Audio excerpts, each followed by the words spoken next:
bati ko sa lahat. Kasama mo ang serbisyo ng pagsusuri Guru Markets. Magsimula tayo sa ilang buod ng impormasyon tungkol sa korporasyon. Tingnan natin ang bawat parameter ng mas detalyado ng kaunti pa. Kung kinakailangan, posible na huminto. Iminumungkahi namin na isaalang-alang mo ang lahat ng mga parameter ng korporasyong pinag-uusapan ng mas malapit. Ngayon ay titingnan natin ang mga pangunahing tagapagpahiwatig ng kumpanya, McDonald's Corp. Ticker, LCA. Ang pagsusuring ito ay batay sa kasalukuyang impormasyon mula noong Agosto 06, 2025. Ayon sa klasifikasyon Guru Markets Organisasyon McDonald's Corporation na bibilang sa subkategory. Public Catering, 54 na organisasyon ang nakikilahok sa pagtatasa. Ang resulta para sa kumpanyang pinag-uusapan ay ang mga sumusunod, 3.5 sa 10 puntos. Average na marka para sa subkategory, 2.4 puntos. Kung titignan mo ng napakalawak, sa loob ng merkado sa amin sa pangkalahatan. Nakikita namin na ang average na resulta para sa buong merkado sa kabuuan ay 1.7 puntos. Laban sa marka ng kumpanya na 3.5 McDonald's Corporation. Paghahambing ng dynamics ng presyo ng stock ng kumpanya McDonald's Corp. At mga subkategory na kumpanya. Makikita natin na over 12 months ang shares ng kumpanya McDonald's Corporation nagpakita ng pagbabago ng 11.2%. Laban sa dynamics ng presyo sa subkategory na 15.8%. Market capitalization ng kumpanya McDonald's Corporation nagkakahalaga ng $213.61 bilyon, na may capitalization ng subkategory na $623 bilyong dolyar. Ang halaga ng libro ng kumpanya ay $3.43 bilyon, at ang capitalization ng subkategory ay $34 bilyong dolyar.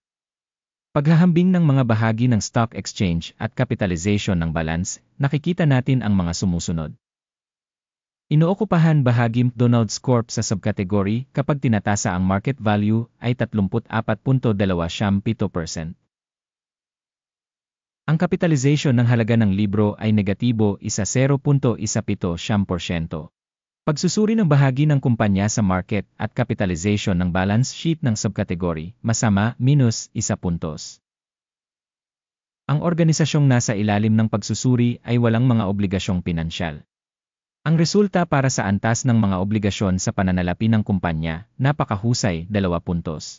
Ang market price to profit ratio ng kumpanya ay 26.2. Average para sa subkategory 32.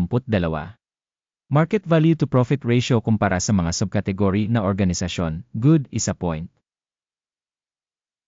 Ang tubo sa huling 12 buwan ay $8,161 milyon. Ang mga pasulong na kita para sa susunod na 12 buwan ay pansamantalang tinatantya sa $9,499 milyon. Pagtatasa ng inaasahang mga tagapagpahiwatig ng kita sa hinaharap kumpara sa subkategory, mabuti, 0.5 puntos. Ang ratio ng presyo sa kita ng kumpanya ay 8.3. Ang average para sa subkategory ay 2.1. Pagsusuri ng halaga sa merkado sa mga ratio ng kita kumpara sa mga tagapagpahiwatig ng subkategory, masama, -1 puntos. Ang kita sa huling 12 buwan ay $25.710 milyon.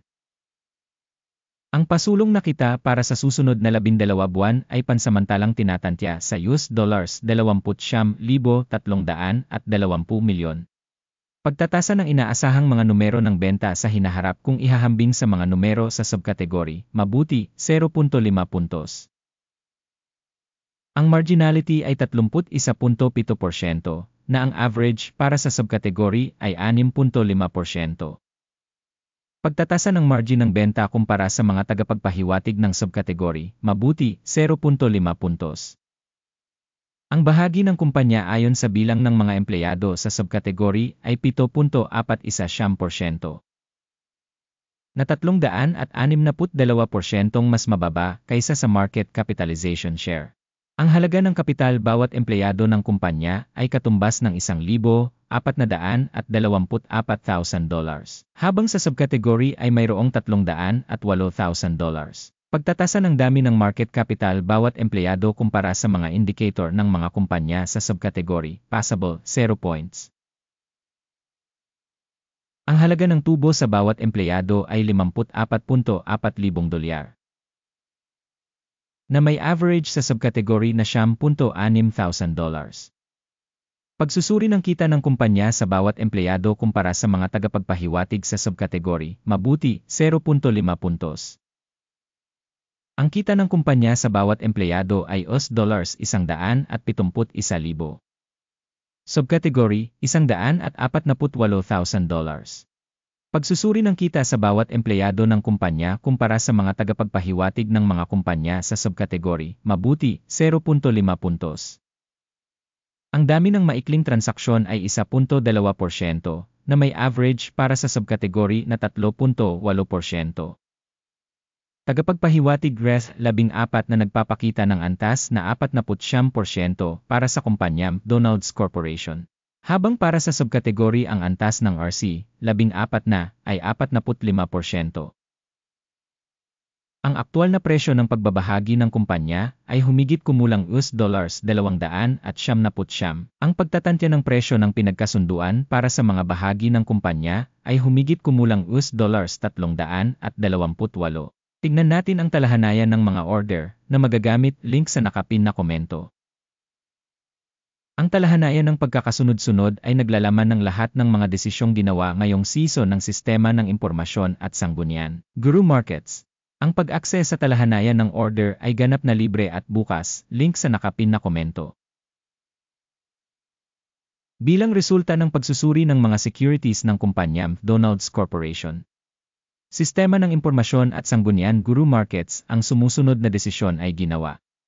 Huwag magbukas ng order dahil ang video na ito ay isang pagsusuri.